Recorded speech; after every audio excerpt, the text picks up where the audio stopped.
Ma è italiano o inglese? Ciao a tutti e bentornati su Lernamo. Come avete potuto notare, gli anglicismi sono presenti sempre più spesso nella lingua italiana. Queste parole sono penetrate così tanto in profondità che persino mia nonna ne usa qualcuna. Ma gli stranieri, giustamente, sono molto arrabbiati e non vogliono usarle. Noi abbiamo scelto di imparare l'italiano, non l'inglese, quindi vogliamo parlare solo italiano. Effettivamente è giusto, anche perché molto spesso esistono le versioni corrispondenti in italiano. Perciò in questo video proveremo a risolvere questo problema. Quindi Anna Grazia vi dirà le parole inglesi più usate dagli italiani ogni giorno e io vi darò invece le corrispondenti alternative italiane, quando esistono. Abbiamo suddiviso le parole per argomenti, così da rendere più chiara la lista. E alla fine del video ci sarà anche un esercizio per voi, quindi tenetevi pronti e ascoltate attentamente. È molto probabile che sentirete di più utilizzare le forme inglesi invece di quelle italiane, sia nei film sia nelle serie TV, perché queste ripropongono le conversazioni quotidiane. In ogni caso, se volete accedere a qualsiasi contenuto in lingua straniera che non è disponibile nel vostro paese, la soluzione perfetta per superare le georestrizioni è una VPN, come NordVPN, lo sponsor di questo video. La VPN è sicura e facilissima da utilizzare. Davvero, dovrete solo attivarla e selezionare il paese in cui volete virtualmente trovarvi. Inoltre, con una VPN potete dormire sonni tranquilli, perché è in grado di proteggere tutti i vostri dati di navigazione. Pensate, con NordVPN avrete anche una protezione contro malware, pubblicità invasive e cookie di tracciamento. Tutto incluso nel prezzo. E che prezzo! Infatti, se vi iscriverete utilizzando il link in descrizione e il codice coupon LERNAMO, riceverete uno sconto esclusivo. E poi potrete godere della garanzia di 30 giorni soddisfatti o rimborsati. Che dire, non posso che consigliarvela.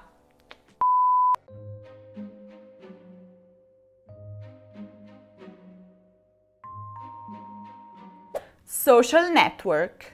Cominciamo un po' male, perché no, non esiste una traduzione italiana per questa parola. Mi dispiace. La rete sociale in italiano, infatti, è un'altra cosa, e cioè si tratta di un gruppo di individui connessi tra loro da diversi legami sociali. Insomma, niente a che vedere con Facebook, Instagram, WhatsApp e così via. Account. Il profilo. Privacy. La riservatezza. Riservatezza? Ma chi usa questa parola in italiano? Ho bisogno di preservare la mia riservatezza. Mai sentito? Lo so, ma esistono, per esempio, gli accordi di riservatezza tra aziende o privati.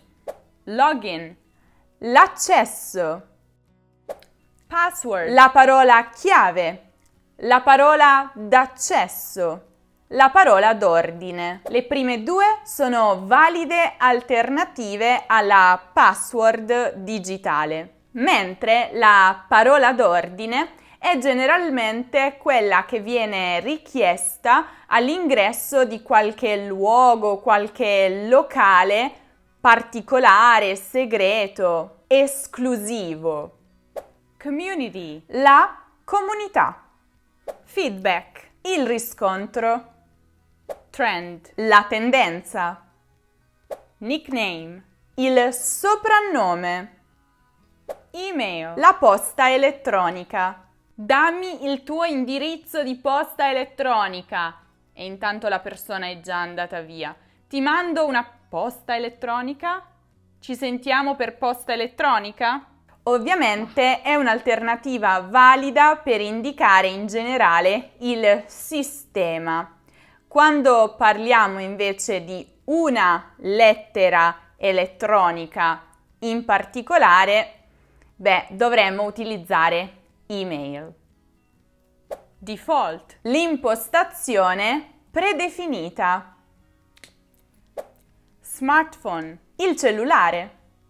Anche se bisogna precisare che ci sono delle parole molto specifiche che sono nate nella tecnologia e quindi negli ultimi anni che non hanno davvero una traduzione italiana, come software, hardware, come file. Quindi anche sui nostri cellulari, sui nostri computer troveremo queste parole nonostante la lingua impostata sia l'italiano. Update. L'aggiornamento. Wireless. Senza fili. Meeting. La riunione o l'incontro. Boss. Il capo. E a questo proposito voglio aprire una piccola parentesi riguardo il femminile della parola capo, su cui ricevo spesso molte domande. Dunque, il femminile per indicare appunto una persona che dirige un'impresa o che è in una posizione di comando dovrebbe essere capa. Tuttavia, siccome questa forma ha spesso un uso scherzoso, molti preferiscono chiamare una donna capo al maschile. Abstract. Il riassunto, il sommario. CEO. L'amministratore delegato. Bodyguard. La guardia del corpo. Workshop. Il laboratorio. Freelancer. Il libero professionista. Partner. Il socio. Ovviamente qui socio è la versione italiana di partner nel contesto lavorativo. Nel contesto sentimentale, invece, si preferisce utilizzare la parola partner soprattutto quando si parla in maniera impersonale, generale. Per esempio, bisogna rispettare il proprio partner. Altrimenti, se ci vogliamo riferire a una persona in particolare, possiamo usare le alternative italiane a seconda del contesto, quindi marito, moglie, fidanzato, fidanzata, compagno, compagna e così via. Partnership, la collaborazione o l'alleanza. Manager, qui ci sarebbero varie alternative. Il dirigente, il direttore, l'amministratore. Part-time, a tempo parziale. Full-time, a tempo pieno. Copywriter, in italiano sarebbe il redattore pubblicitario. Staff, il personale. Badge, il tesserino. Stress. Questa è molto comune in italiano, anche se la versione italiana sarebbe la tensione. Startup, e questa è una nuova impresa. Smart working, molto comune soprattutto in questa epoca di Covid, il lavoro agile, il lavoro da casa, il lavoro da remoto. Ma la cosa divertente qui è che la parola smart working non è neanche un anglicismo, perché nel mondo anglosassone questa parola neanche esiste. Si tratta quindi di uno pseudo-anglicismo, un errore che ormai è penetrato nel linguaggio quotidiano italiano e che probabilmente continueremo a utilizzare in futuro. Ma, amici anglosassoni, fatemi sapere nei commenti se quello che ho detto è vero, fatemi sapere se nei vostri paesi si usa l'espressione smart working. Preview, l'anteprima.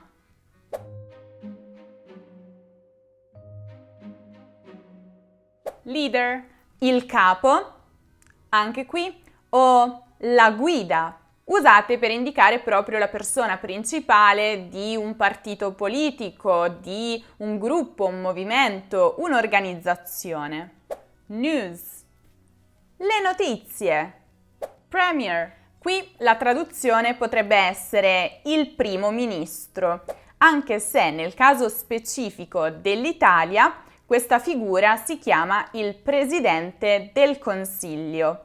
E a proposito di politica italiana, se volete saperne di più, ho realizzato un video in cui vi spiego nel dettaglio, ma in maniera anche abbastanza rapida, come funziona il sistema politico italiano. Vi lascio il link per questo video nella descrizione, nel caso in cui più tardi vogliate dargli un'occhiata. Low cost, a basso costo. All inclusive, tutto incluso. Store, anche questa no, il negozio. Broker, in italiano è piuttosto l'agente, l'intermediario. Budget, qui la versione italiana sarebbe il bilancio, cioè tu mi stai dicendo che quando vai a comprare una casa tu dici all'agente immobiliare il mio bilancio è di 100.000 euro? Beh, probabilmente in quel contesto no, non lo userei.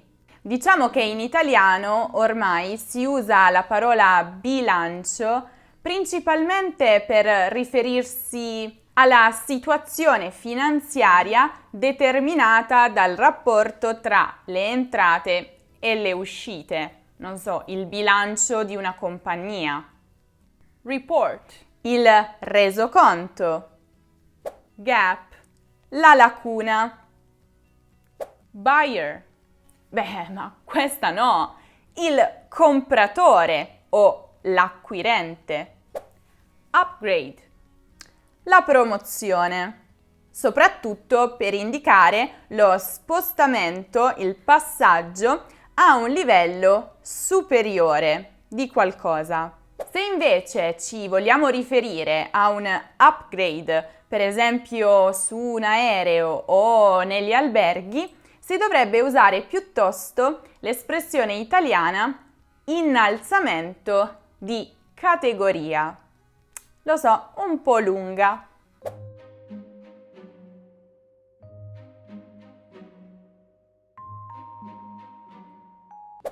Coach, l'allenatore.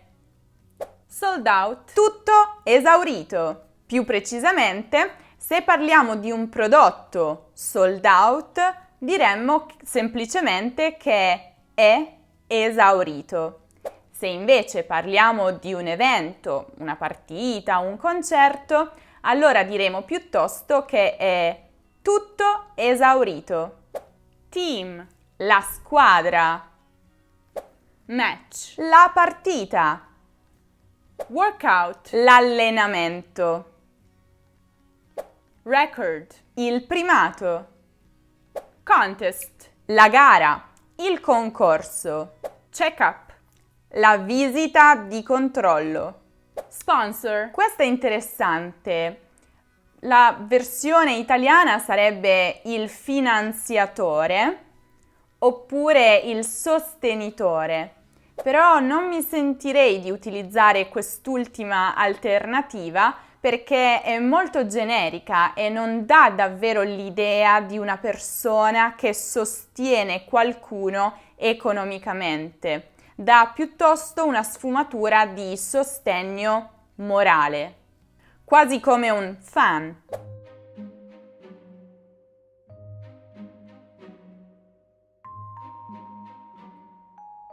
Backstage, dietro le quinte.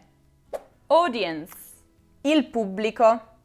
Attenzione però, perché in italiano abbiamo la parola inglese audience, che si usa, ma per un altro significato, più precisamente nel contesto della televisione, per indicare il numero dei telespettatori che in un certo periodo di tempo seguono un determinato programma, un determinato canale, una determinata trasmissione.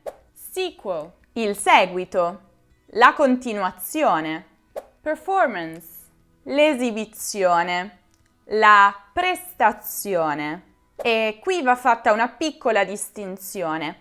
Usiamo esibizione veramente nel contesto dello spettacolo, quindi l'esibizione di un cantante, di un ballerino, di un attore. La prestazione invece è più generale, si usa anche in altri contesti. La prestazione di una macchina, di un cellulare, di una squadra. Scoop.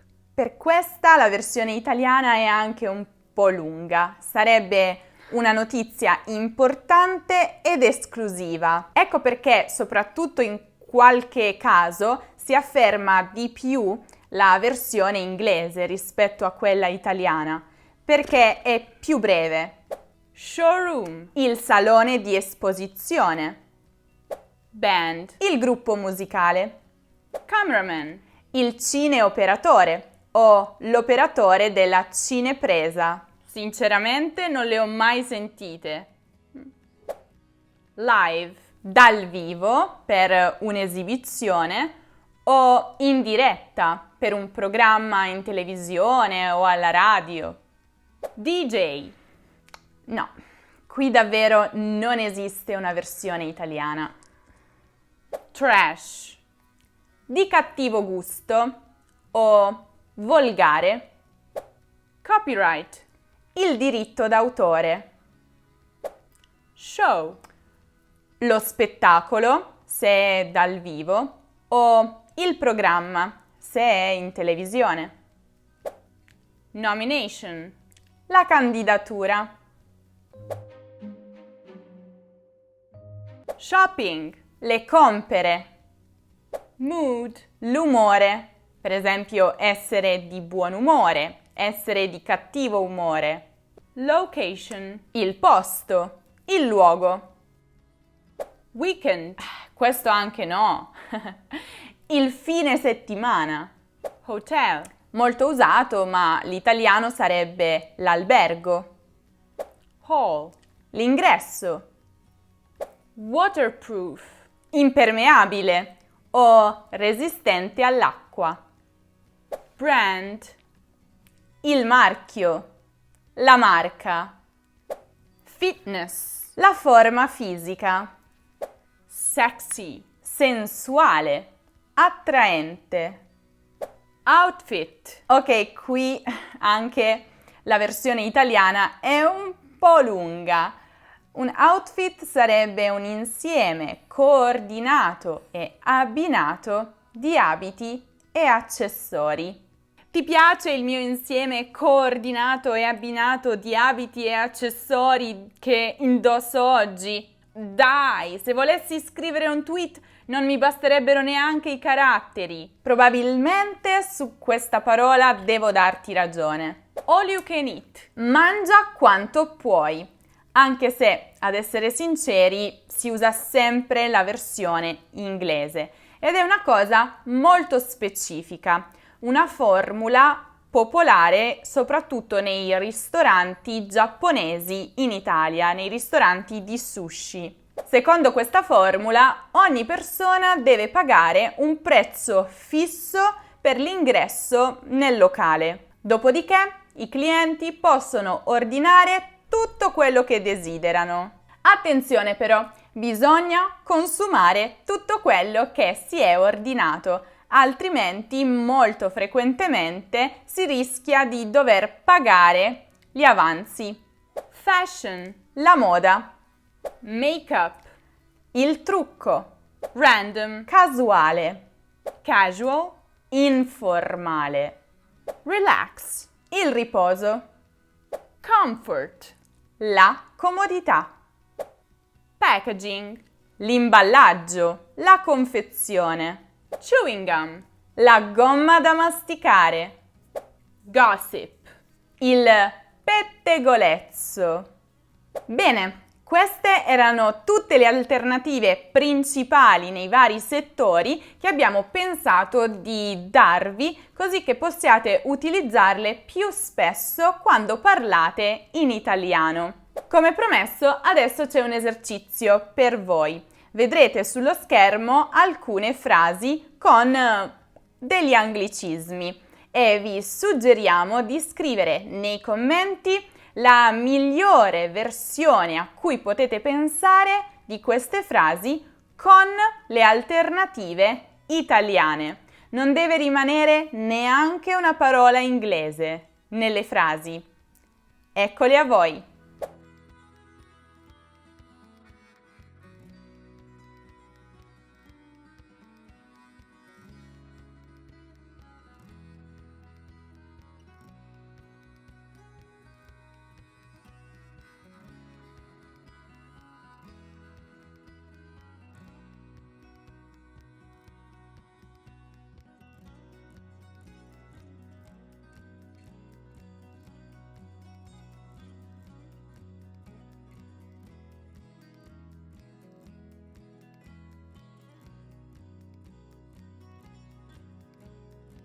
Se invece volete scoprire quali sono i falsi amici tra l'italiano e l'inglese, il francese o lo spagnolo, potete guardare il video dedicato proprio a questi terribili amici, che come sempre potete trovare in alto nella card o giù nella descrizione. Se invece cercate un qualsiasi altro argomento di grammatica o di cultura italiana, potete visitare il nostro sito lernamo.com. E se ancora non lo avete fatto, non dimenticate di seguire l'Ernamo anche su Instagram, su Facebook, su Twitter, su Pinterest, su TikTok e su Telegram per le pillole quotidiane di italiano che potete trovare solo lì.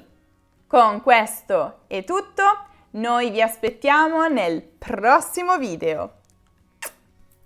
Ciao!